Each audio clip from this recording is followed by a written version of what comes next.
Alright, hey, what's up guys, it's Jack here, and normally this would be a G's Inner Circle segment, but today I'm doing a hostile takeover. No, I'm kidding.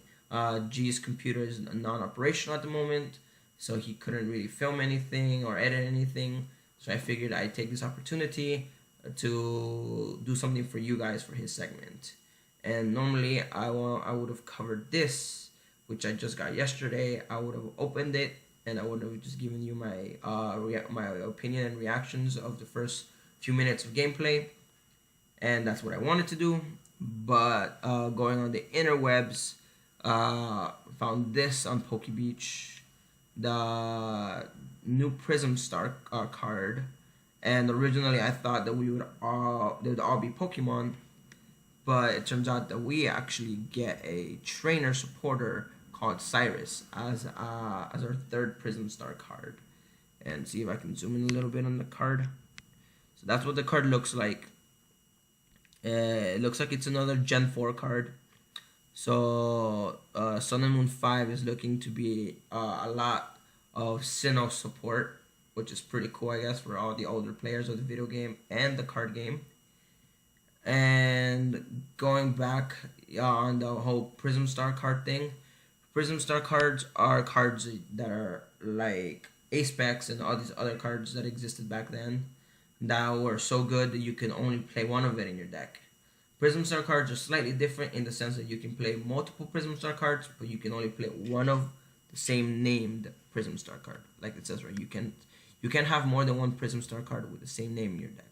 So we got Lunala and Solgaleo Prism Stars.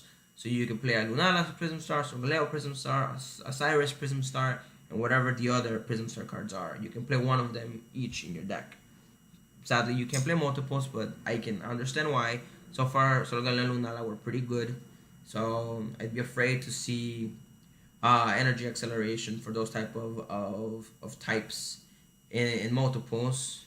But anyways, going back on this one, it says you can only use it if your active Pokemon is water or metal. So that means that it restricts the decks that can play it. Not every deck will be able to play it for sure, but it will definitely give an advantage to those decks that can play it. So going back on what it does here, it says your opponent chooses 2 of their bench Pokemon. Then your opponent shuffles their bench Pokemon and all other cards tapped into their deck. So essentially, what you do here is your opponent keeps 2 of their bench and shuffles back the remaining 3, if they have 5, whatever, back into their deck. Looking at that real quick, that seems like a really good card. Like very, very devastating. Definitely put you on an advantage, your opponent at a disadvantage. But before we continue on that, let's do some pros and cons real quick.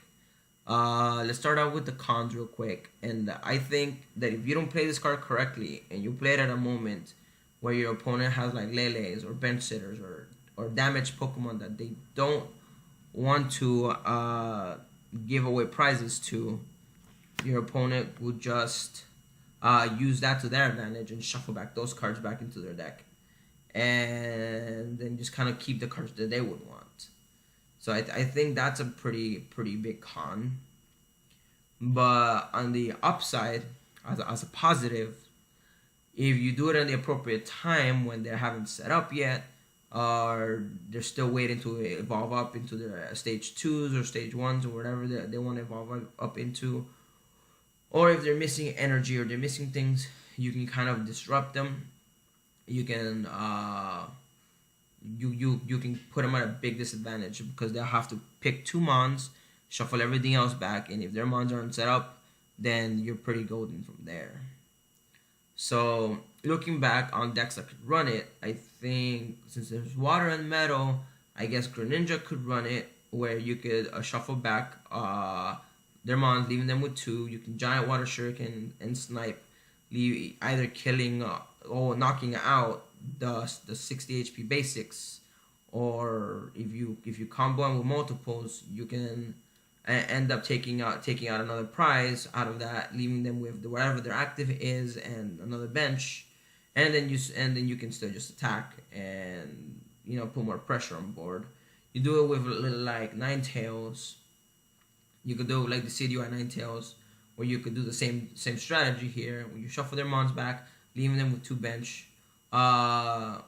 then you end up sniping with Ninetales. You end up sniping with Feather Arrows on Decidueyes, or just Ninetales on their own. Snipe, snipe, snipe. It ends up being really good. For metal decks, you could think things like Metagross, Silvally, Magearna.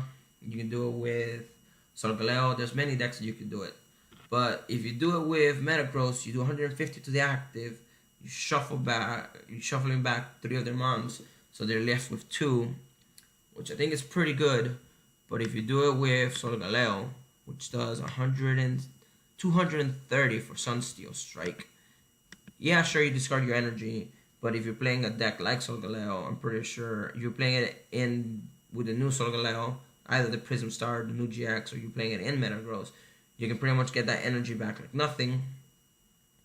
And you end up doing it for Choice Band. It does 260. You get to knock out most, if not all of the GXs. The highest one, I think. Yes, yeah, it is 250. It's Metagross.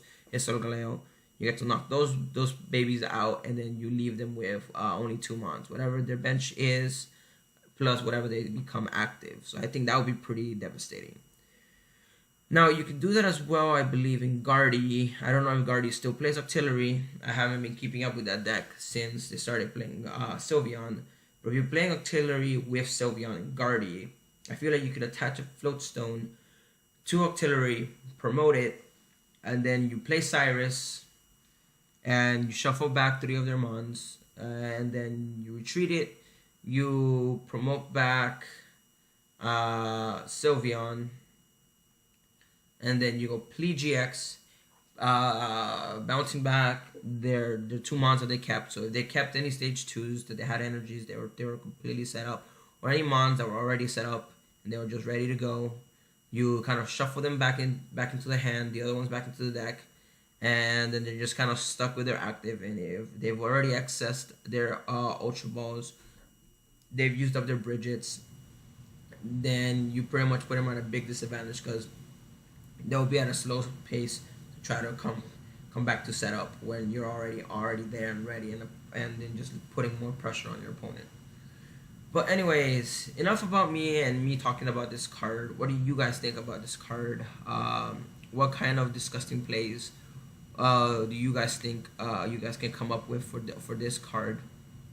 I know it's one of, you can search a Wulele though, so there's always that. And if you prize it, then it's whatever, it's just a win more card, so you're good.